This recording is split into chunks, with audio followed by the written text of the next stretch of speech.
আমার এই ভিডিও মেয়েরা না দেখলে আমি বেশি খুশি হব, আর যদি দেখে থাকেন আমি দুঃখিত ভিডিও সামনে নিয়ে আসার জন্য। কারীমের মধ্যে আছে ইবলিসের চক্রান্ত দুর্বল, নারীর চক্রান্ত ইবলিসের ষড়যন্ত্রের চাইতে কোটি গুণ বেশি শক্তিশালী, ভয়ঙ্কর নারীর চক্রান্ত।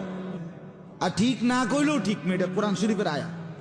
হ্যাঁ হ্যাঁ, এটা কোরআনের আয়াত। ইন্না কাইদাকুন্না আযীম। কোন বেড়ি যখন সিদ্ধান্ত নেয় তুই বেড়া কেমনে তোর বাপের লগে মাল লগে ভাই বেড়াদর লইয়া থাকবি আমি দেখুন, এই শেষ। কথা বোঝেন নাই আপনি? কোন মেয়ে মহিলা যখন সিদ্ধান্ত নেয় আমি তেজ আমাইরে তুই বেড়ারে আমি দেখাই দেব, চাই তুই কেমনে তোর মা বাপ লইয়া থাকস, এবার যে কোনো মূল্যে শেষ, পুরা ফ্যামিলি তসনস।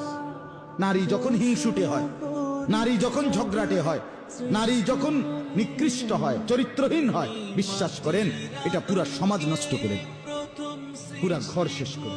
কত মানুষের সংসার, কত মানুষের জীবন, আহা জীবনের সাজানো সবকিছু এলোমেলো করে দিচ্ছে একটা অসৎ নারী।